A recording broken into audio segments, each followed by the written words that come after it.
Olá, boa tarde. Por causa da pandemia, muitas empresas estão buscando uma forma de sobreviver. Em São Paulo, um pequeno negócio conseguiu na Justiça a suspensão por 90 dias das negativações e protestos por causa de dívidas não pagas. No Jornal da Justiça de hoje, nós vamos falar sobre as alternativas para as empresas nesse período de pandemia. E você vai ver também. Lava Jato. STJ decide que o Ministério da Justiça deverá informar a defesa do ex-presidente Lula sobre acordos de cooperação com os Estados Unidos. As informações seriam fundamentais para o exercício da chamada investigação defensiva. Ministro Luiz Roberto Barroso, do Supremo Tribunal Federal, homologa plano de barreiras sanitárias para a proteção dos povos indígenas. Elas devem ocorrer a partir deste mês em 4 terras indígenas, consideradas prioritárias. E ainda, Tribunal Superior Eleitoral ganha hoje 2 novos integrantes, os ministros Mauro Campbell e Raul Araújo.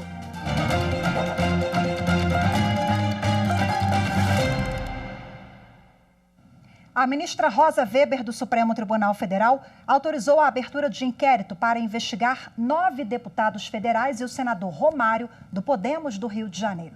Eles são acusados de fraude no uso da cota para atividade parlamentar. A verba é destinada pela Câmara e pelo Senado para despesas relacionadas ao exercício do mandato. Segundo o Ministério Público, entre janeiro de 2014 e junho de 2018, os parlamentares teriam usado notas fiscais falsas das empresas Atos 2, Propaganda e Publicidade, e Checkmate Comunicação e Estratégia, para justificar o pagamento de serviços que não foram prestados. Outros 18 ex-deputados e o senador Márcio Miguel Bittar também são investigados, mas como não se enquadram nas novas regras para foro de prerrogativa de função, a ministra Rosa Weber ela afirmou que a competência para o inquérito deles é da Justiça Federal de primeira instância no Distrito Federal. E o Ministério da Justiça ele deve informar a defesa do ex-presidente Lula sobre a existência ou não de acordos de cooperação com os Estados Unidos no âmbito da Operação Lava Jato. Essa decisão é do Superior Tribunal de Justiça. O pedido de acesso foi feito pela defesa do ex-presidente Lula. Segundo os advogados, a troca de informações entre o Brasil e os Estados Unidos teria desrespeitado os mecanismos oficiais de inteligência e colaboração. Além disso, as informações seriam fundamentais para o exercício da chamada investigação defensiva. Mas o acesso ao conteúdo teria sido negado pelo Departamento de Recuperação de Ativos e Cooperação Jurídica Internacional, vinculado ao Ministério da Justiça e Segurança Pública. Por isso, um mandado de segurança foi feito ao STJ. Em decisão liminar, o ministro Sérgio Kukina entendeu não haver impedimento para que o Ministério da Justiça disponibilize ao ex-presidente informações sobre a existência ou não de pedidos de cooperação internacional. Entretanto, ele esclareceu que a liminar não permite o acesso a nenhum conteúdo documental. O ministro considerou legítimo o interesse da defesa em instruir a investigação defensiva com essas informações. O mérito do mandado de segurança ainda será analisado pela primeira sessão. Daqui a pouco tem julgamento nas turmas do Supremo Tribunal Federal por videoconferência. Na segunda turma está previsto a análise do pedido apresentado pelo ex-senador e hoje ministro do TCU, Vital do Rego. Ele busca suspender a investigação que foi encaminhada pelo Supremo para a 13ª Vara Federal em Curitiba, em que ele é apontado como suspeito de ter se beneficiado de repasses ilegais quando atuava na Comissão Parlamentar Mista de Inquérito da Petrobras em 2014. Outros destaques da pauta das turmas você confere agora com a nossa consultora jurídica, Gisele Reis. Volta à pauta da primeira turma a análise do habeas corpus de um pecuarista, considerado de alta periculosidade, acusado de liderar organização criminosa responsável pela prática de diversos crimes, como porte ilegal de armas de fogo, homicídios, extermínio de policiais, lavagem de dinheiro, dentre outros ilícitos. Ele busca ser transferido do Presídio Federal de Segurança Máxima em Mossoró, no Rio Grande do Norte, para a penitenciária do Mato Grosso do Sul. O ministro Alexandre de Moraes deve apresentar o seu voto na sessão de hoje à tarde. Na pauta está um processo que envolve a decisão da Justiça Eleitoral do Mato Grosso do Sul, que determinou que o Facebook e vários outros sites excluíssem notícias falsas sobre o pré-candidato ao governo estadual Odilon de Oliveira, ex-juiz federal. A alegação é que houve ofensa à liberdade de expressão, à livre manifestação do pensamento e ao que foi decidido pelo STF na análise da lei de imprensa. Constam ao todo 30 processos que podem ser chamados a julgamento pela primeira turma, sendo que a maioria são pedidos de habeas corpus com a alegação de excesso de prazo da prisão. 2 deles dizem respeito a pessoas condenadas pela Justiça Mineira por tráfico de drogas e associação para o tráfico. Eles pretendem aguardar em liberdade o julgamento final dos recursos que foram apresentados pela defesa. Um dos acusados está foragido e o pedido de liminar dele foi indeferido pelo ministro Marco Aurélio, o relator do caso.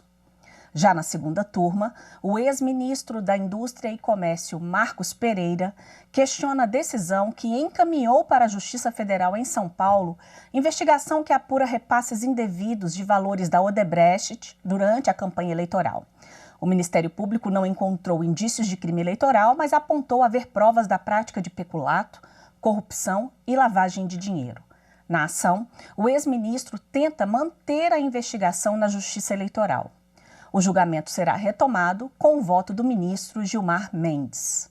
Dos 7 processos previstos para serem julgados na segunda turma, 3 estão em segredo de justiça.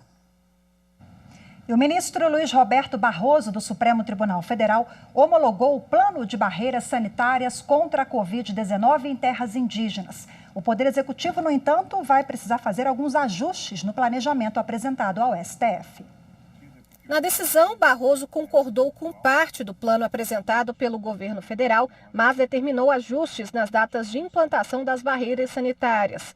Elas devem ocorrer a partir deste mês em 4 terras indígenas consideradas prioritárias: Javari, Yanomami, Uruê-Uauau e Araribóia. Uma segunda etapa da implantação deve ter início já no mês que vem. O governo tinha programado a segunda fase somente para dezembro. O documento foi apresentado ao Supremo Tribunal Federal como resultado de uma ação que pedia a adoção de medidas imediatas pelo risco real de contaminação dos indígenas pelo coronavírus. No início de agosto, o plenário do Supremo Tribunal Federal confirmou decisão dada pelo ministro Luiz Roberto Barroso para obrigar o governo a adotar medidas de contenção do avanço da pandemia nas aldeias. Segundo o balanço da Articulação dos Povos Indígenas do Brasil, são mais de 28 mil casos confirmados de Covid-19 indígenas e 757 mortes. 156 povos já foram afetados pela doença.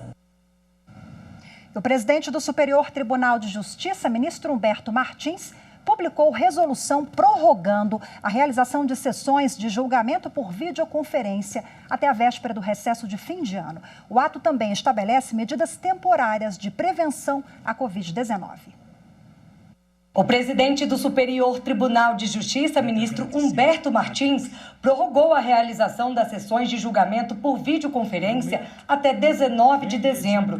O novo presidente do tribunal afirmou que, mesmo com a necessidade de isolamento social para evitar a disseminação do novo coronavírus, o judiciário não parou e o STJ, em particular, vem apresentando alta produtividade. Apesar da decisão, a Resolução 19 de 2020 prevê que as turmas e as sessões poderão deliberar presencialmente por decisão unânime dos integrantes e comunicar ao presidente do tribunal. A mesma condição vale para as sessões do Pleno, da Corte Especial e do Conselho de Administração.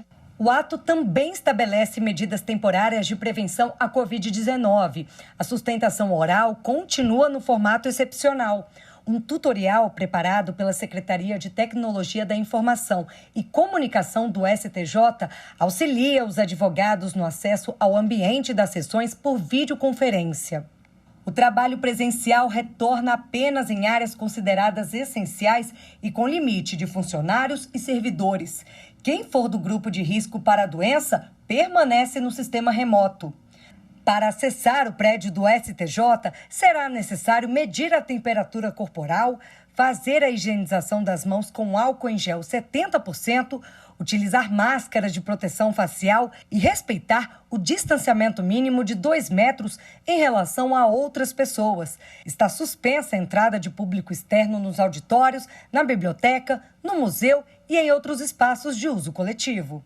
De acordo com o normativo, as medidas poderão ser reavaliadas a qualquer momento pelo ministro Humberto Martins, levando-se em consideração as informações oficiais sobre os índices de contaminação e também as recomendações da Secretaria de Serviços Integrados de Saúde do STJ. Quem quiser saber mais detalhes, pode apontar o celular para o QR Code que aparece aqui na tela.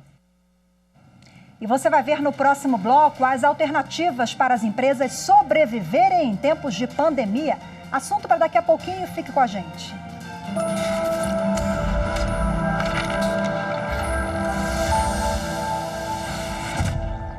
A sua importância no ramo do direito da moda está em toda a sua cadeia.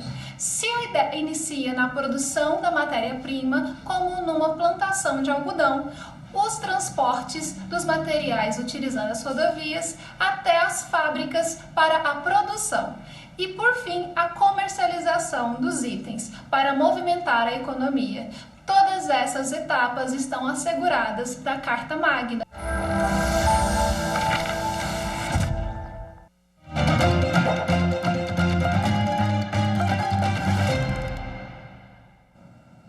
Algumas decisões do Poder Judiciário têm sido no sentido de amenizar os efeitos da pandemia do coronavírus na economia do país. Em uma delas, uma empresa conseguiu a suspensão por 90 dias das negativações e protestos por causa de dívidas que não foram pagas. É o que vamos acompanhar agora, na reportagem da Carolina Chaves.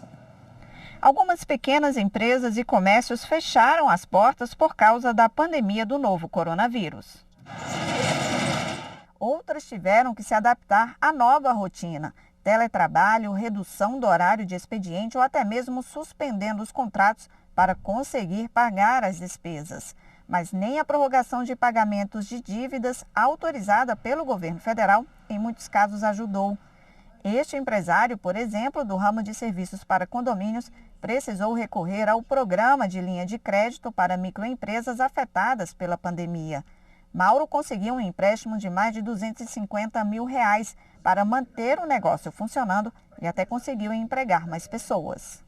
Isso fez com que nós não mandássemos os funcionários embora e também aumentássemos os números de emprego com carteira assinada. Hoje, praticamente 52% das empresas, pequenas empresas, é que geram emprego no nosso país. Então, é muito importante ter uma linha de crédito para as pequenas empresas, para que as empresas voltem a faturar, voltem a gerar e com isso gerem mais empregos. O empréstimo é uma das saídas que empreendedores têm buscado para não fechar as portas de vez, mas nem todos conseguem ter acesso à linha de crédito e a empresa acaba endividada e negativada, dificultando ainda mais um socorro financeiro. Uma pequena empresa de roupas e acessórios no interior de São Paulo conseguiu na Justiça a suspensão por 90 dias das negativações e protestos por causa das dívidas não pagas em razão da pandemia. A comerciante pediu a suspensão porque, com o nome da empresa limpo, conseguiria um empréstimo do Programa Nacional de Apoio às Microempresas e Empresas de Pequeno Porte para então reorganizar o caixa. Ao conceder a suspensão, o juiz do Tribunal de Justiça de São Paulo entendeu que as dívidas coincidem com o período das crises sanitária e financeira e que a autora é a maior interessada em quitar os débitos e continuar com a atividade. Apesar da suspensão da negativação e das linhas de crédito, o Ministério da Economia prevê que cerca de 3.500 empresas possam pedir recuperação judicial ou falência nos próximos meses. A atenção do Conselho Nacional de Justiça está voltada para o assunto. O Conselho recomenda a conciliação e mediação entre empresários, fornecedores e trabalhadores para evitar o prolongamento das dívidas e da tramitação do impasse na Justiça. Duas resoluções mais recentes do CNJ tratam sobre a conciliação e produção de relatórios em processos de recuperação judicial e falência. Uma delas é a que cria ou que estimula a criação pelos tribunais dos sejusques empresariais né, centros onde acontecerão mediações e conciliações pré-processuais, prévias ao ajuizamento dessas ações que decorrem desta onda, ou que vão decorrer desta onda de inadimplência em razão da pandemia. E a outra recomendação é a que padroniza os relatórios a serem apresentados pelos administradores judiciais em processos de falência e recuperação. Esses relatórios vão ajudar a dar mais transparência e mais eficiência aos processos de falência e recuperação, fazendo com que eles de fato consigam preservar os benefícios econômicos e sociais que decorrem da atividade empresarial. E para falar mais sobre esse assunto, eu converso agora com o advogado que é especialista em direito empresarial, Lucas Otávio Araújo. Muito boa tarde para o senhor, seja bem-vindo. Uma boa tarde a todos. Doutor Lucas, a Câmara ela aprovou um projeto de lei que segue agora para o Senado, que prevê alterações na lei de falências, justamente para dar um fôlego a mais às empresas que enfrentam dificuldades diante aí da pandemia. O que o senhor destaca nesse projeto? São 3 alterações aí que eu destaco serem as mais importantes nesse processo. São elas a ampliação aí, no parcelamento das dívidas, né, principalmente das dívidas tributárias no processo aí de recuperação. Além disso, o financiamento dentro do processo de recuperação judicial. E uma outra possibilidade que não existia na Lei 11.101, de procedimento de recuperação judicial, que é no caso em que os credores negarem a apresentação aí do plano de recuperação apresentado pela empresa. No caso de micro e pequenas empresas, é um plano especial, porque tem uma tramitação mais simplificada, pelo estilo da empresa. Então, essas 3 alterações visam aí trazer um fôlego a mais para essas micro e pequenas empresas que têm sido afetadas gravemente por essa crise econômica, financeira e sanitária, né? Bom, e muitas vezes elas não têm fluxo de caixa para conseguir manter as suas atividades e os empregos. Doutor Lucas, nós acompanhamos agora na reportagem da Carolina Chaves que em São Paulo o Tribunal de Justiça suspendeu por 90 dias a negativação de uma empresa, que está ali enfrentando problemas financeiros em virtude da pandemia. Esse caso gera uma jurisprudência. Em que ocasiões o Poder Judiciário pode suspender essa negativação para ajudar essa empresa que enfrenta dificuldades? Então, o CPC foi dado aí por uma tutela provisória de urgência, dada a verossemelhança aí das alegações, porque os débitos dessa empresa do interior de São Paulo vieram, de fato, no período em que foi decretada o estado de calamidade e a pandemia. Então, esses débitos só vieram por conta da pandemia. E nada mais, o juiz, em suas argumentações, trouxe a questão que os credores são os principais interessados aí na sobrevivência dessa empresa. Então, uma vez negativado o crédito, negativado o CNPJ dessa empresa, não mais ela vai conseguir um empréstimo de um Pronamp, por exemplo, porque ela vai estar ali com a sua negativação. Então, com isso, ela tem uma chance muito maior de não conseguir prosperar e superar essa crise econômica. E aí, consequentemente, os credores dessa empresa não vão receber os valores, os débitos aí dessa empresa, dessa micro e pequena empresa. Só citou então, agora... provavelmente... Pois não, pode continuar. Sim. Então, provavelmente, esse julgado ele deve se replicar aí, por outros entendimentos dos tribunais. Foi um julgado aí de um juizado especial, mas provavelmente outros tribunais também podem julgar essa matéria no mesmo sentido. Aliada às decisões do Poder Judiciário, o governo federal, desde o início da pandemia, também instituiu uma série de programas. O senhor citou agora há pouco o Pronamp. Ontem, inclusive, tivemos o anúncio pelo Ministério da Economia de um aporte aí de 12 bilhões de reais para ajudar a essas empresas. Mas quem tem direito qual a orientação, quais as orientações para esse empreendedor que está precisando? Então, quem tem direito são as micro e pequenas empresas. Então, empresas de faturamento anual aí de até 360 mil, né? E empresas de até 4,8 milhões de faturamento anual. Né? Vale lembrar, né, que esse aporte dado pelo governo é um aporte dado ao fundo garantidor, né, que no caso de inadimplemento, né, digamos assim, calote dessas empresas, esse fundo vai garantir o crédito. Então, as empresas, as instituições financeiras, de fato, vão fazer esses empréstimos aos micro e pequenos empresários. Né? Então, o Estado, né, o governo federal vai arcar com 85% diante desse fundo garantidor, né, e 15% vão ser as operadoras de crédito. Vale lembrar que o valor, né, a taxa de juros utilizada é bem inferior ao que temos aí no mercado. Então, é bem atraente, é bem interessante para essas empresas, micro e pequenas empresas. Elas não podem estar aí com as negativações. Se elas estiverem negativadas, né, provavelmente elas não vão conseguir, né, o crédito por essas instituições financeiras. E é importante para o Estado, né, manter essas micro e pequenas empresas, porque o PIB, 30% do PIB é de micro e pequenas empresas. E 50% dos empregos formais no país, né, são oriundos aí das micro e pequenas empresas. Então, por isso é tão importante essa implementação desses 3 programas, e o maior deles é o Pronamp, né, para ajudar e fomentar essas empresas e conseguir uma minimização desse impacto econômico, financeiro trazido aí por essa pandemia. Conversei aqui ao vivo com o Dr. Lucas Araújo, que é especialista em direito empresarial. Muito obrigada mais uma vez.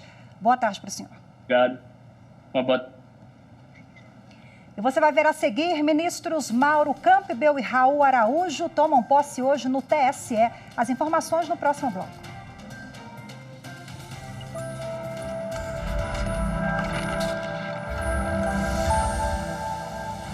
Todo o poder emana do povo, que o exerce por meio de representantes eleitos ou diretamente. Se o povo não exerce o poder de que ele próprio é titular, não se trata de democracia, mas de qualquer outro regime autoritário. A Constituição regulamenta a forma de o povo exercer esse poder, daí a sua importância.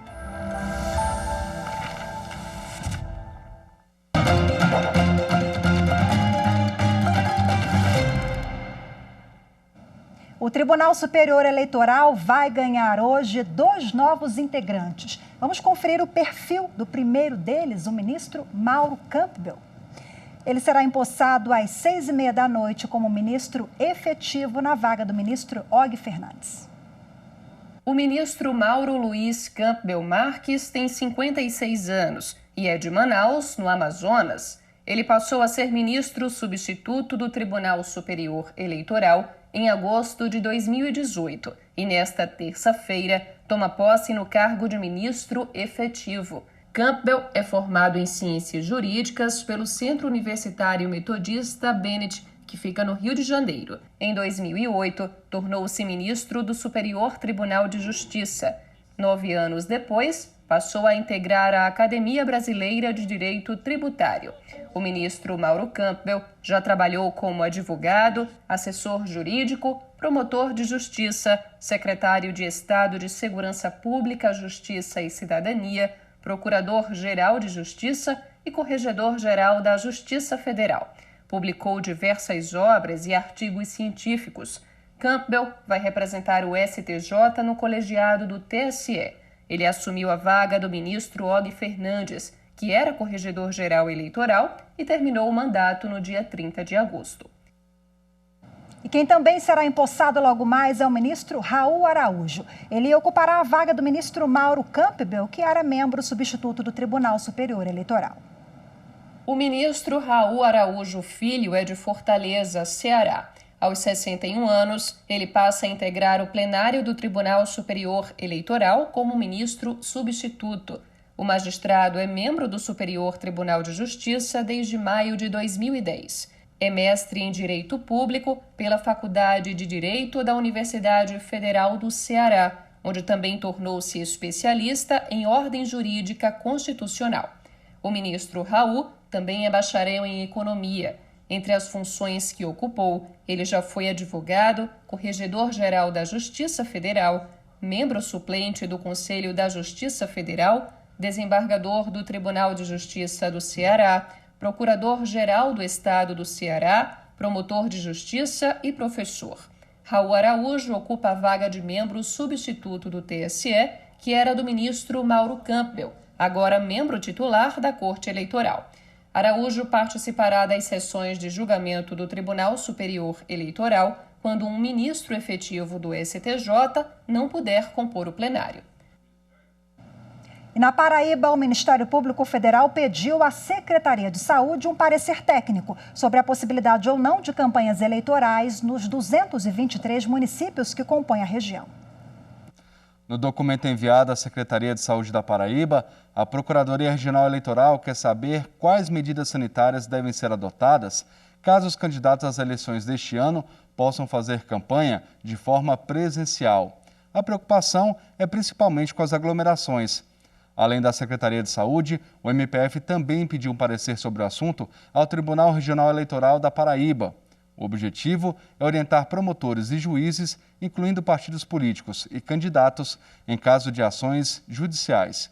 O período de convenções políticas começou ontem, dia 31 de agosto, e segue até o dia 16 de setembro. Já o período de propaganda eleitoral em rádio, TV e internet começa no dia 27 de setembro. O primeiro turno das eleições 2020 está marcado para o dia 15 de novembro. O Jornal da Justiça de hoje fica por aqui. Para você, uma ótima tarde. Muito obrigada pela sua companhia e até amanhã.